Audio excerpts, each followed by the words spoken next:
I would give my life for Austin. I loved him a lot. A young convicted killer cries in court before learning his fate for the violent murder of his girlfriend's son.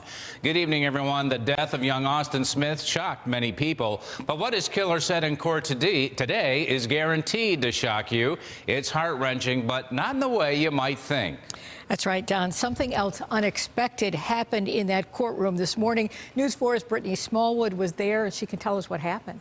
Jackie, as soon as the case was called, things got intense. Before Dylan Shoemaker could even get situated behind the defense stand, he started crying and telling everyone how sorry he was.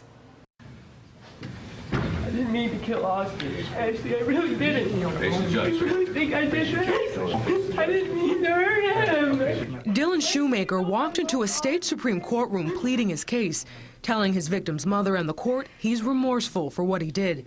Shoemaker was sentenced Friday for beating 23-month-old Austin Smith last March. Before the sentence was handed down, Shoemaker and his defense attorney fought for the minimum sentence, 15 years to life. I can't take back what was done. I wish I could. I would give my life for Austin.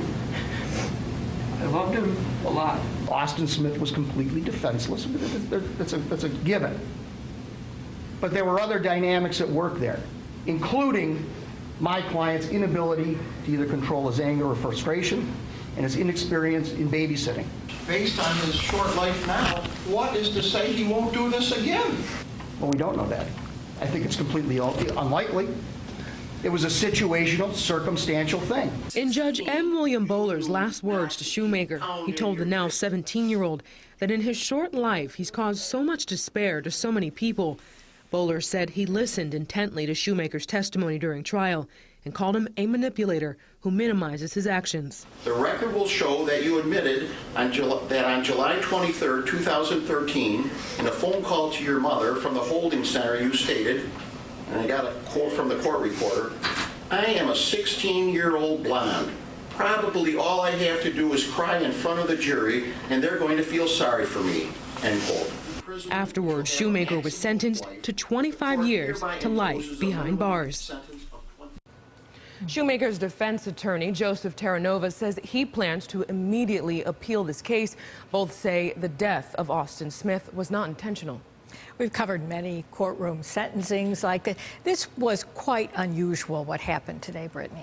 You're very right. This was a very heated and emotional case. You could tell as soon as you walked into the courtroom, and you felt everyone's presence when they walked in. I noticed that whenever Shoemaker would speak, the victim's mother, Ashley, she was sobbing in the courtroom.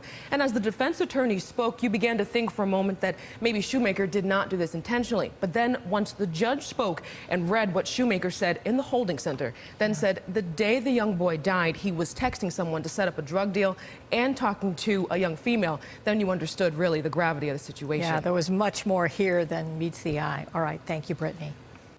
And tonight we're joined by News 4 legal analyst and former State Attorney General Dennis Vacco for another perspective on this trial. So tragic on so many fronts. It is, Don, but let's not forget that it's most tragic for the 23-month-old baby. Defenseless. This guy was supposed to be protecting and watching that baby that night. So while, you know, there's a lot of emotion in the courtroom today, mostly from the defendant, I think he's more concerned about his future, which is not very bright. But I don't lose perspective of that 23-month-old who doesn't have a voice in that courtroom today other than Judge Bowler. And Judge Bowler was his voice, and I think when he pointed to the July phone call of last year from the holding center to the phone call to his mom, he might have sealed his fate. Well, I think he did. You know, Judge Bowler, you could see in the clip we just saw, he was pretty animated, and quite frankly, I think that he was very upset that the defendant essentially tried to manipulate the process. He thought he was going to manipulate the jury because he was young, blonde, and he was going to cry. Today, Bowler called him out on that. This might have been a far different sentence if it wasn't for the defendant trying to fool the court. I agree. What about the appeal that Terranova talked about? What are the grounds that they could appeal this case? Well, look, Joe's a great lawyer, a very compassionate guy. He's a great lawyer, but yet the DA's office did a great job in this case as well. He had a good judge on the case.